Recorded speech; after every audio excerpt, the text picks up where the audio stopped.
Assalamualaikum warahmatullahi wabarakatuh. Selamat pagi teman-teman. Pada praktikum hari ini kita akan belajar mengenai pemilihan metode terbaik, di mana di dalam regresi terdapat 5 metode yang digunakan, yaitu metode forward, backward, stepwise, removed, dan metode enter. Dan pada praktikum hari ini kita hanya fokus mempelajari 3 variabel, yaitu variabel forward, backward, serta variabel stepwise.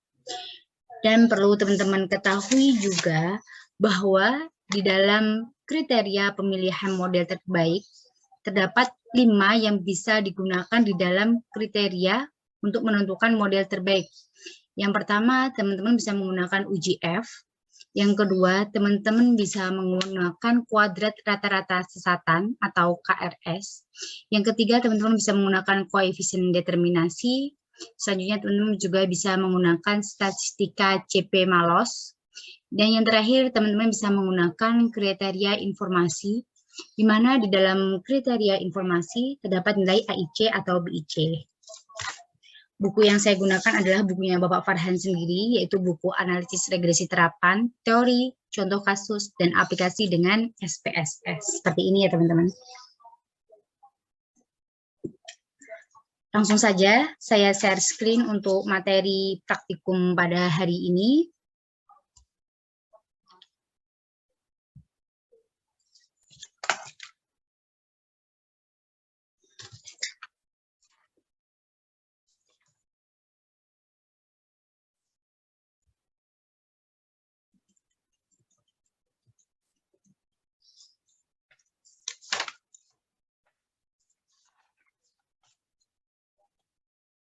Yang pertama adalah metode seleksi maju atau disebut sebagai metode forward selection. Jadi metode forward selection dilakukan dengan cara variabel bebas dimasukkan satu persatu menurut urutan besar pengaruhnya terhadap variabel terikat. Langkah-langkahnya teman-teman bisa lihat pada PPT, seperti itu.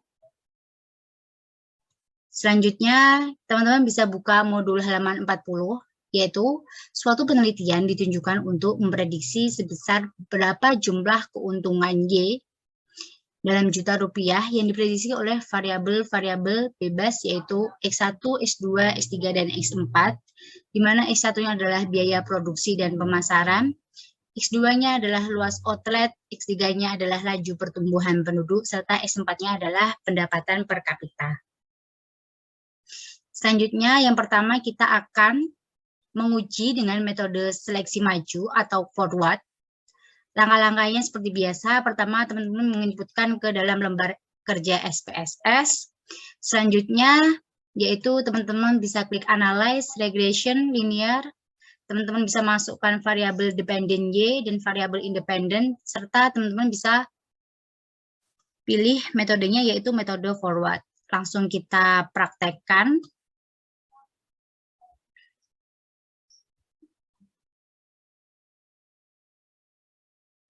Kita masukkan variabel Y-nya sebagai independen dan variabel X1, X2, X3, X4-nya sebagai variabel independen. Serta metode yang kita pilih yang pertama adalah metode forward. Selanjutnya kita klik OK.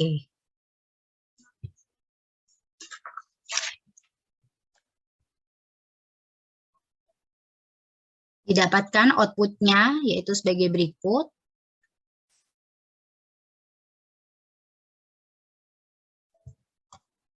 Yang pertama yang perlu diinterpretasikan adalah variabel enter atau remove.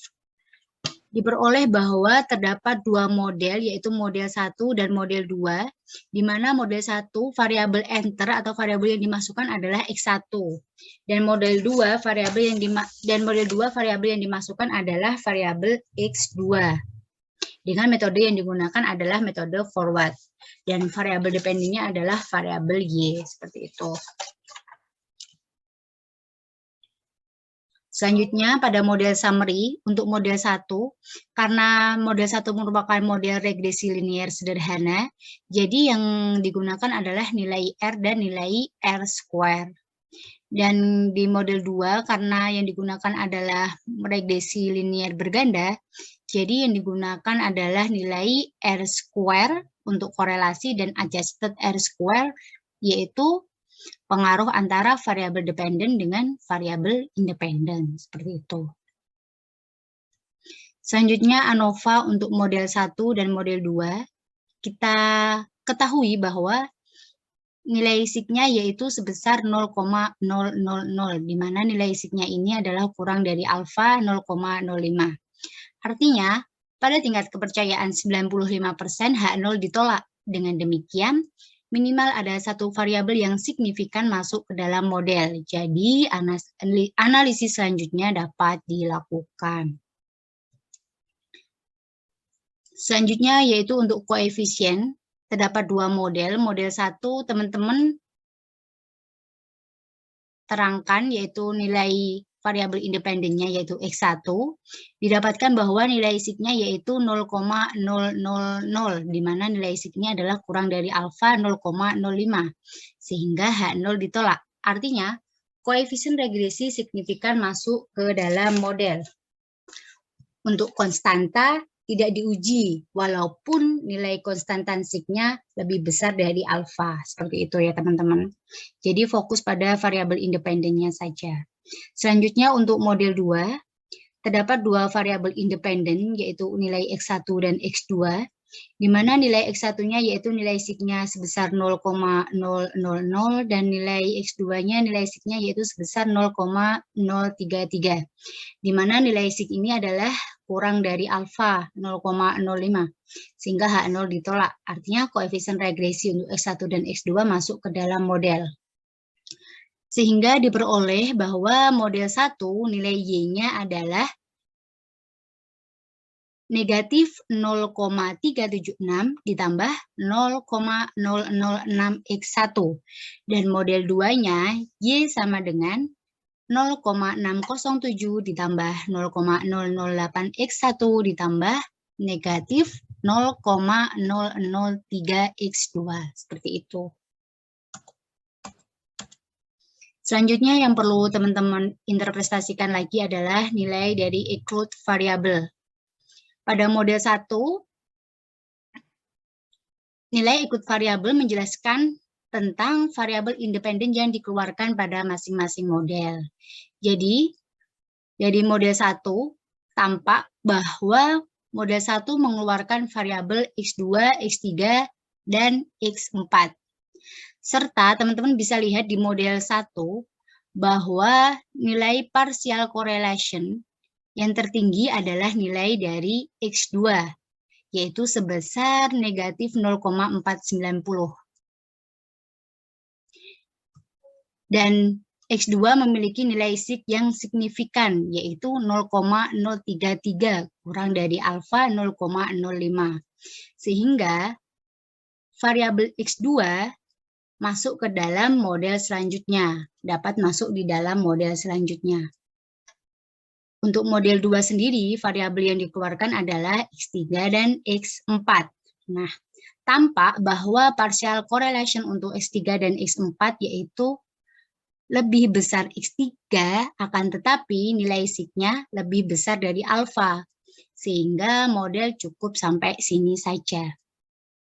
Jadi teman-teman, berdasarkan hasil analisa dengan menggunakan metode forward, maaf ya teman-teman, metode forward, maka model kedua dianggap lebih baik karena secara uji statistik memenuhi semua kriteria. Salah satunya adalah teman-teman bisa cek pada model summary. Pada model 1, teman-teman bisa lihat nilai koefisien determinasi, yaitu nilai koefisien determinasi untuk model 1 sebesar 0,639. Dan nilai koefisien determinasi untuk model 2, karena regresi berganda, jadi yang dilihat adalah nilai adjusted R-square, yaitu sebesar 0,693. Makanya model 2 itu lebih baik daripada model 1, seperti itu. Dan kalau teman-teman ingin tahu kenapa pada model 1 tuh X1-nya dulu yang dimasukkan. Tadi di pengertian kan dijelaskan bahwa pertama korelasi yang dimasukkan adalah yang memiliki korelasi yang tertinggi. Jadi teman-teman, untuk korelasi teman-teman di SPSS teman-teman bisa ceknya seperti ini. Analyze, correlate, bivariate. Sehingga teman-teman masukkan seluruh variabelnya. Teman-teman klik OK. Nah, dari variabel dependent dan variabel independent, dapat dilihat bahwa nilai korelasi tertinggi adalah nilai X1, yaitu sebesar 0,799. Makanya X1 dimasukkan terlebih dahulu di dalam model. Jadi kalau secara manualnya, teman-teman bisa cek korelasi. Selanjutnya, teman-teman nanti bisa cek uji X1 dan Y. Selanjutnya, sampai proses berakhir kayak gitu ya teman-teman.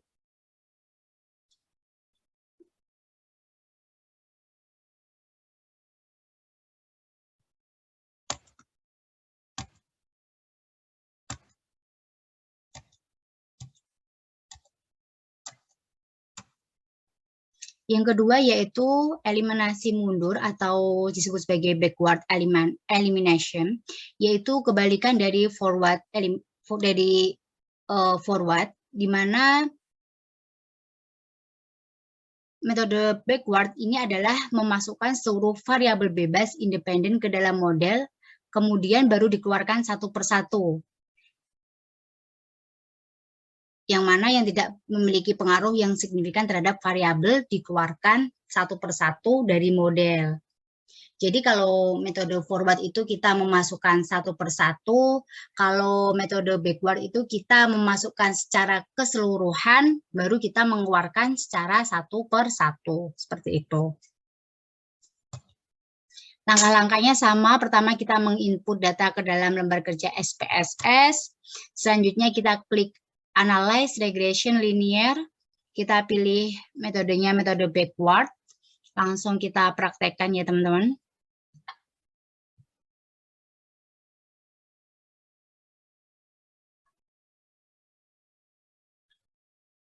Jadi kita tinggal ganti metodenya saja.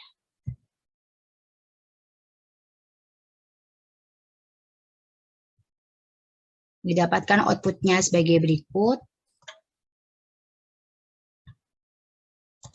Selanjutnya variabel enter atau remove.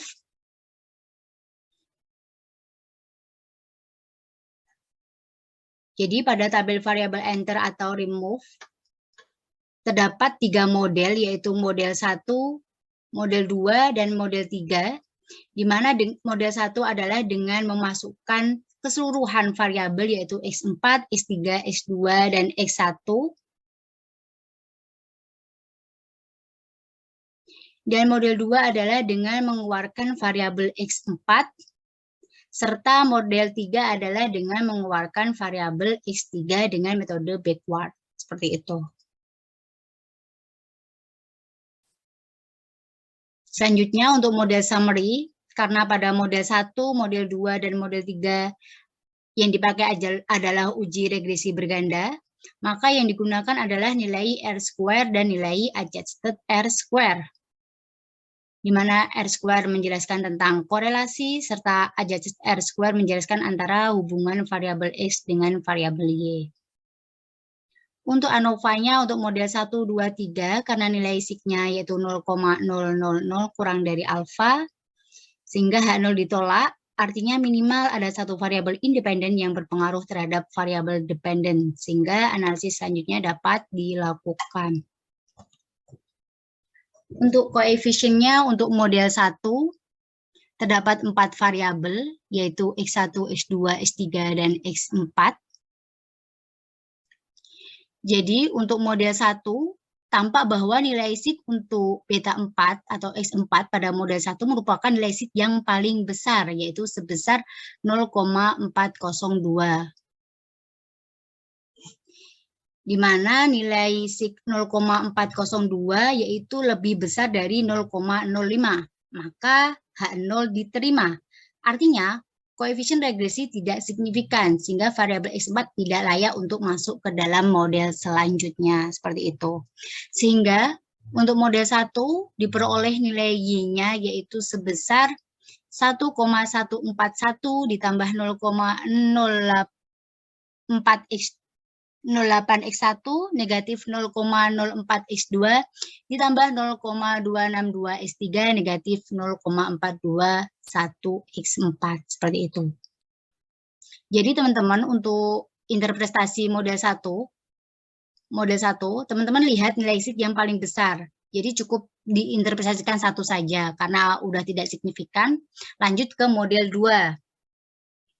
Jadi model 2 tanpa bahwa nilai sig yang paling besar adalah nilai dari X3 yaitu sebesar 0,229 di mana nilai 0,229 lebih besar dari 0,05.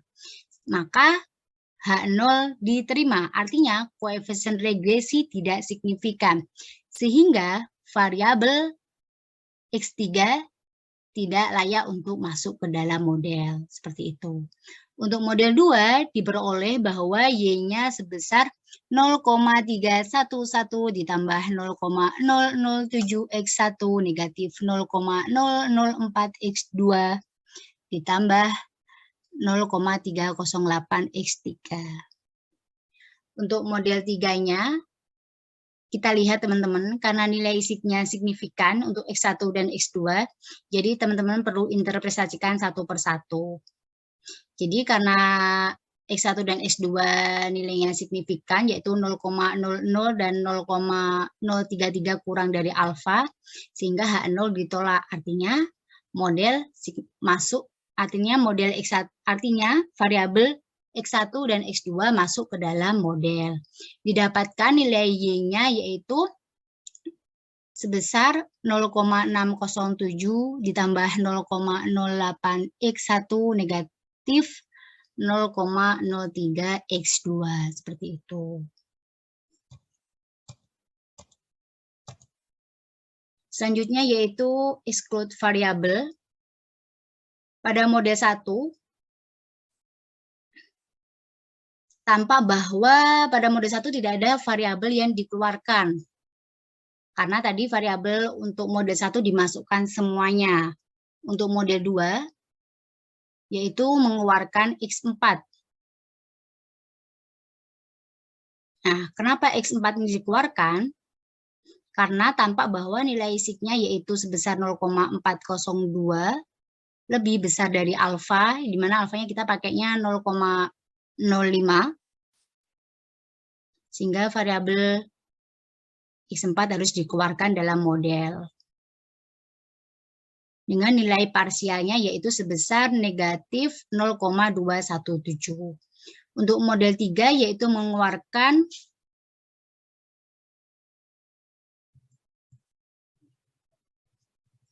variabel X4 dan X3.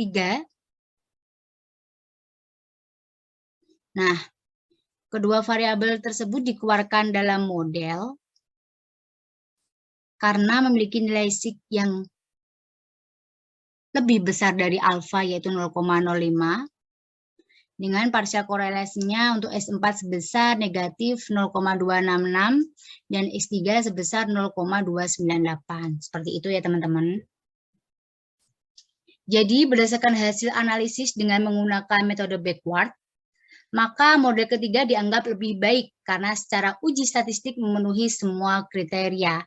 Maka persamaan regresinya adalah Y sama dengan 0,607 ditambah 0,08x1 negatif 0,03x2. Jadi tadi untuk metode forward model 2 yang terbaik, sedangkan untuk metode backward model 3 yang terbaik, kayak gitu. Selanjutnya untuk metode stepwise, yaitu prosedur seleksi gabungan antara metode forward dan metode backward, di mana variabel independen yang pertama kali dimasukkan adalah variabel yang korelasinya tertinggi dan signifikan dengan variabel dependen. Dan variabel yang masuk kedua adalah variabel yang korelasi pasangnya tertinggi dan masih signifikan, dan seterusnya seperti itu. Dan pada metode stepwise, variabel yang dimasukkan pada tahap awal dapat dikeluarkan dari model, disebutnya sebagai metode backward. pada tahap selanjutnya karena tidak signifikan setelah dilakukan pengujian kembali.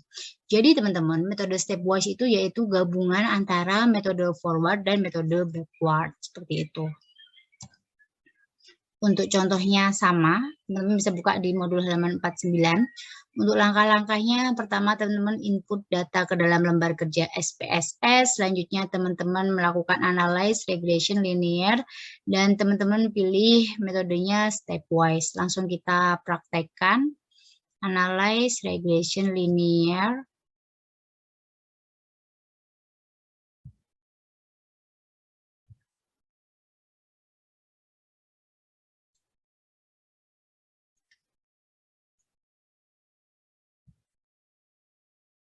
Untuk interpretasinya terdapat dua model, yaitu model 1 dan model 2. Dapat dilihat bahwa persamaan regresi untuk model pertama yaitu dengan memasukkan variabel X1, dan persamaan regresi untuk model kedua yaitu dengan memasukkan variabel X2. Dengan metode yang digunakan adalah metode stepwise. Seperti itu ya teman-teman. Untuk model summary-nya, karena model 1 yaitu regresi sederhana, maka yang diterangkan adalah nilai R dan nilai R square. Dan karena pada model 2 yang digunakan adalah berganda, maka yang diterangkan adalah nilai R square dan nilai adjusted R square. Untuk ANOVA-nya, untuk model 1 dan model 2-nya, nilai sig-nya 0,000 kurang dari alfa, sehingga signifikan masuk ke dalam model. Dan analisis selanjutnya dapat dilakukan. Untuk koefisiennya, untuk model 1-nya didapatkan nilai X1-nya yaitu sig-nya 0,000, dan model 2-nya untuk X1-nya yaitu 0,000 dan X2-nya yaitu 0,033, di mana nilai sig-nya adalah kurang dari alfa 0,05, maka H0 ditolak. Artinya koefisien regresi signifikan masuk ke dalam model. Jadi model satunya didapatkan nilai Y-nya sama dengan negatif 0,376 ditambah 0,006 X1, dan model 2-nya yaitu 0,607 ditambah 0,008 negatif 0,003 X2, seperti itu. Untuk exclude variabel, menjelaskan tentang variabel independen yang dikeluarkan pada masing-masing model. Jadi dari tabel di atas tampak bahwa model 1 mengeluarkan variabel X2, X3, dan X4. Dapat dilihat bahwa pada model 1, variabel X2 memiliki nilai korelasi yang tertinggi yaitu sebesar negatif 0,490 dan memiliki nilai sig yang signifikan, sehingga variabel X2 dapat dimasukkan ke dalam model selanjutnya. Seperti itu ya teman-teman. Ini mohon maaf, ini selanjutnya model 2. Jadi pada model 2 tampak bahwa variabel yang dikeluarkan adalah variabel X3 dan X4. Didapatkan nilai korelasi untuk X3-nya yaitu 0,298 dan X4-nya negatif 0,266, di mana nilai sig-nya yaitu lebih besar dari alfa, sehingga model cukup sampai di sini, seperti itu. Jadi berdasarkan hasil analisis dengan menggunakan metode stepwise, maka model kedua dianggap lebih baik karena secara uji statistik memenuhi semua kriteria. Pertama, teman-teman bisa lihat nilai koefisien yaitu nilai sig-nya untuk model 1 sama-sama signifikan. Model 2-nya juga sama-sama signifikan. Jadi teman-teman bisa ceknya di model summary. Model summary untuk model 1-nya yaitu sebesar 0,639, sedangkan untuk model 2-nya sebesar 0,693. Karena nilai model 2-nya lebih besar, jadi model 2 lebih baik, seperti itu. Banyak cara buat ngecek ya teman-teman. Jangan terpacu pada satu. Untuk latihannya teman-teman bisa kerjakan modulnya 7 halaman 52. Silahkan teman-teman coba. Jadi kesimpulannya apa teman-teman? Tadi untuk kesimpulannya untuk metode forward, model terbaiknya adalah model 2. Sedangkan metode backward, model terbaiknya adalah model 3. Dan metode stepwise, model terbaik adalah model 2. Di mana didapatkan model yang sama yaitu Y-nya sama dengan 0,607 ditambah 0,08 X1 negatif 0,003 X2. Seperti itu, teman-teman.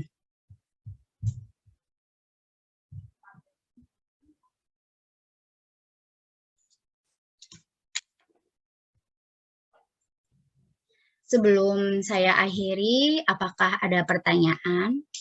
Kalau tidak, saya akhiri saja ya teman-teman. Wassalamualaikum warahmatullahi wabarakatuh. Tetap semangat.